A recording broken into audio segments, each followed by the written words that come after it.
put the public on notice that the absentee ballots required to go out for military and federal personnel had been mailed, although a little late. Officials say that's because there were a few issues and those problems have been ironed out. News2's Erica Parsons has the update.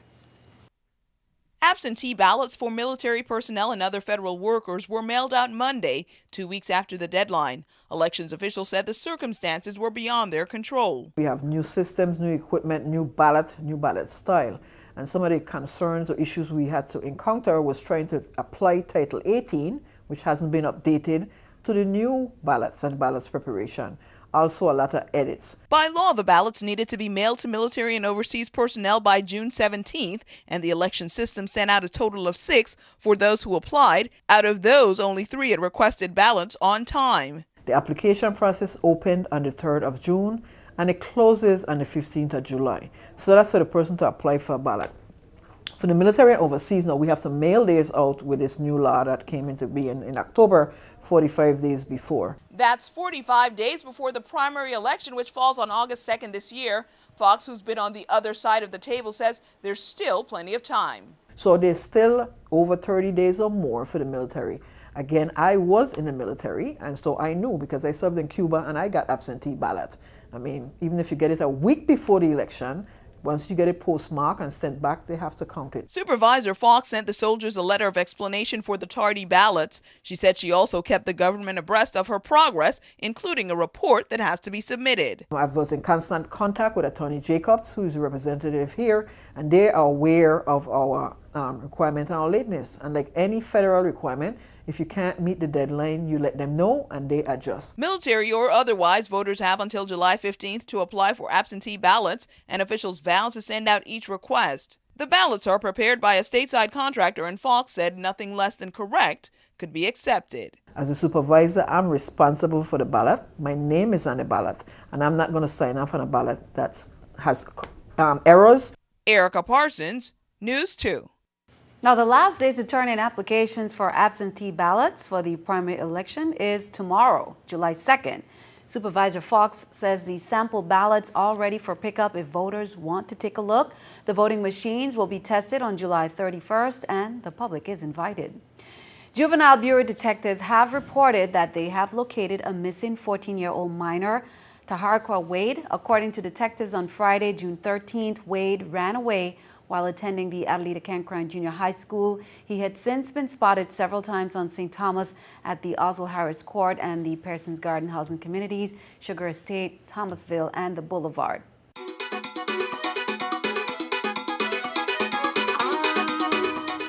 Well, as the St. John Festival events continue, Avelino Samuel was honored at the St. John's Festival Food Fair on last Sunday for his outstanding work as a woodturner, but he wasn't present to receive his kudos because he was off doing what he does best, teaching children for the Association of Woodturners. But on Friday, during the opening of Smithsville, Samuel was recognized.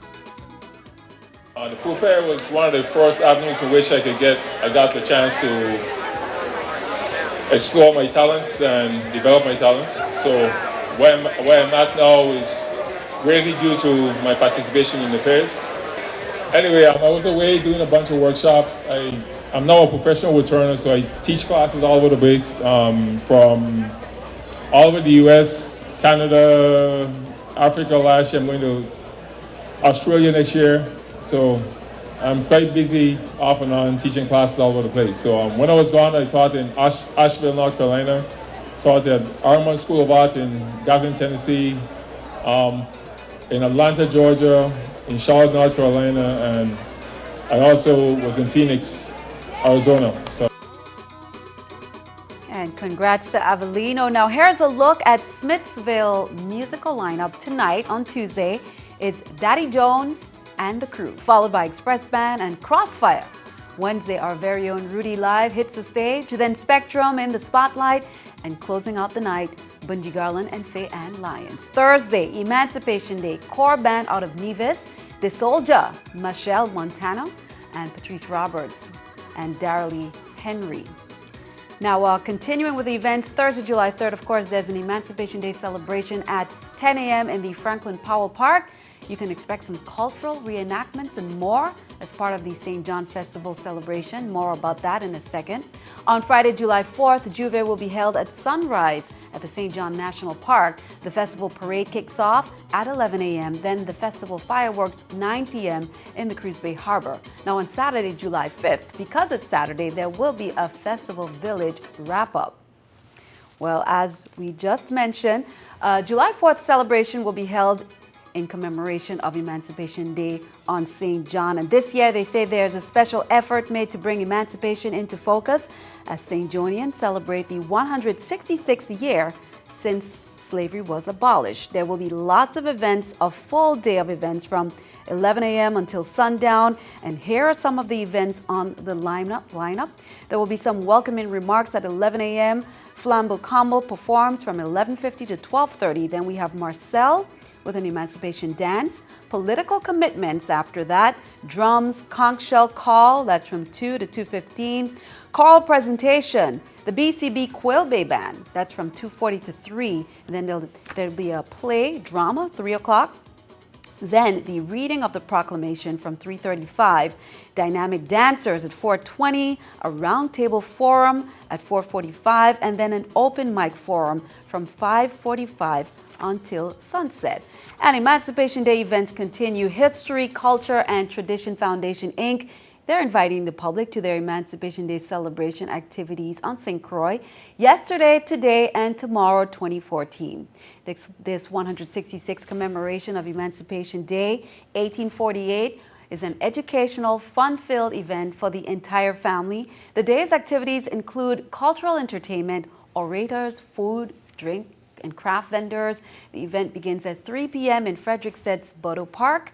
Local food and beverage vendors will be on site after the Fort to Fort walk as well that morning. And count on 2 on Wednesday. We'll have some updates on the Fort to Fort walk as well. Meanwhile, St. Croix Chief of Police James Paris advises the motoring public of the following parking restrictions and changes scheduled for the Emancipation celebration of July 3rd and 4th to be held in the Frederickstead town area.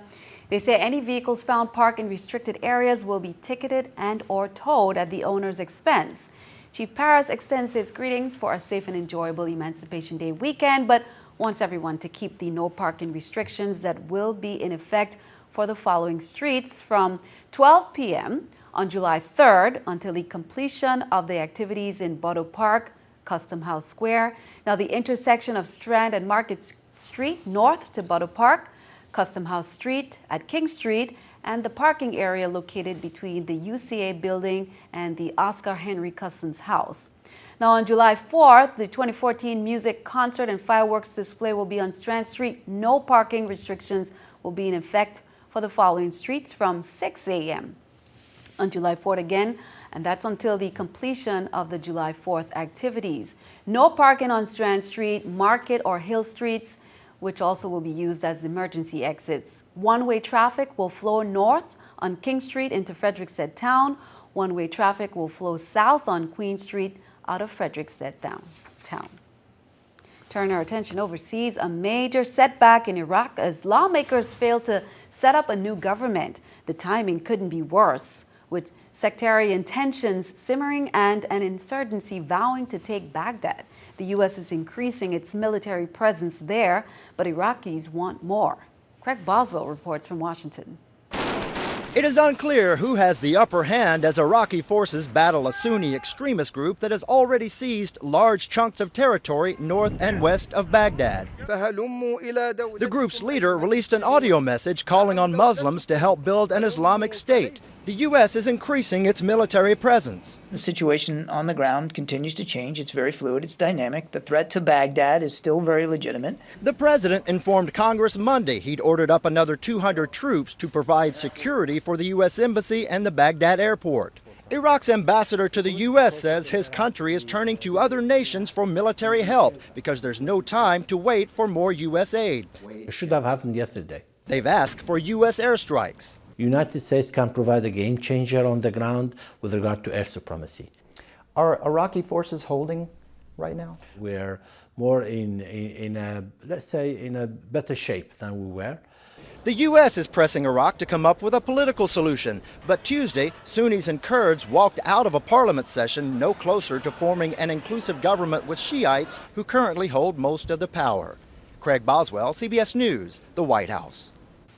Keeping our eye on the economy, Graco Children's Products is expanding its car seat recall. The National Highway Traffic Safety Administration says buckles on the seats can easily get jammed by foods and drinks, making removing children difficult in an emergency. And the World Cup is a bonanza for bookies. Overseas bettors will shell out an estimated $350 million before it's over, making the tournament the largest gambling event in history. Here's the New York Stock Exchange with our stock market watch. Everything up: the Dow, Nasdaq, S&P, the Dow 129, Nasdaq 50. If you're looking for something to do this 4th of July weekend and to add to your list of summer events, Christiansted is opening its doors once again in an effort to revive the struggling town. On Saturday, retailers and local vendors would be at the Limerick Park to celebrate Christiansted. There will be a nice mix of antiques, prints, classic furniture, and more for sale. Organizers for the event urge the public to come out from 10 to 3 and spend time with them for the 4th of July weekend. There'll also be painting and crafts, a wood-turning demonstration, food, music, and prizes. The National Guard's Summer Training Academy ended last week on a high note. 58 potential soldiers completed the week-long boot camp, and officials say the Guard exceeded their enrollment goal for 2014. The recruits spent the week without cell phones and worked 15 to 18 hours on average. The trainees learned how to perform drill and ceremony, operate an M16 rifle, administer first aid, and survive land navigation. They also started their days at 3 a.m. with physical fitness training. To end the program, each camper completed a 4-mile road march with a 25-pound rucksack on their back. Congratulations to all the participants. The VI Air National Guard bids farewell to one of its own Tuesday. Senior Master Sergeant Ramona McCormack retired after 30 years of service. Guard officials hosted a retirement ceremony for McCormack, who had been serving as the operations superintendent of the 285th Civil Engineering Unit.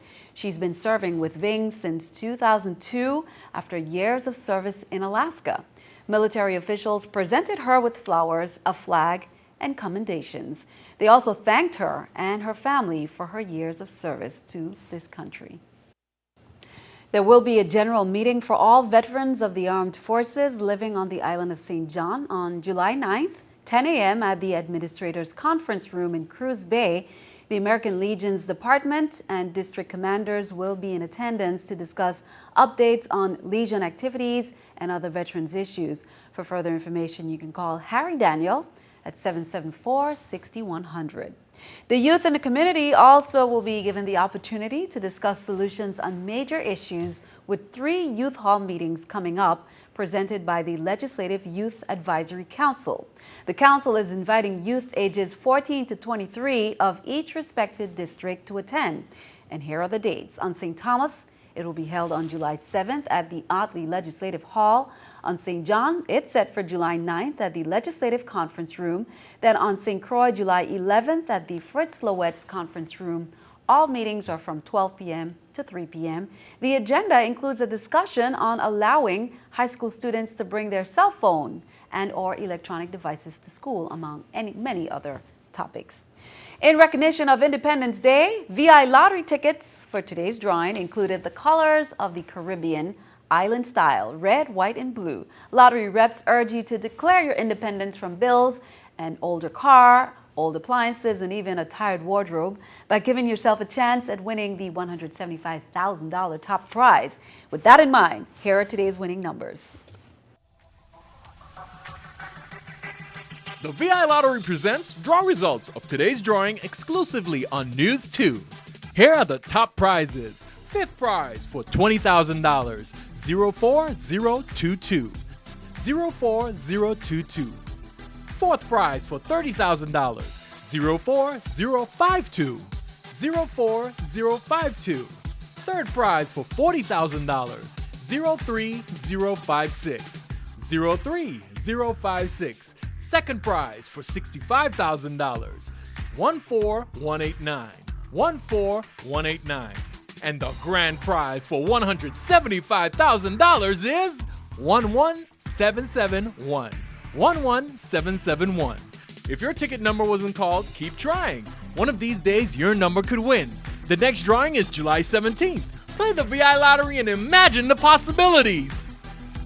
Good luck as you check those tickets. Be sure to stick around. Your News 2 AccuWeather forecast is coming up next.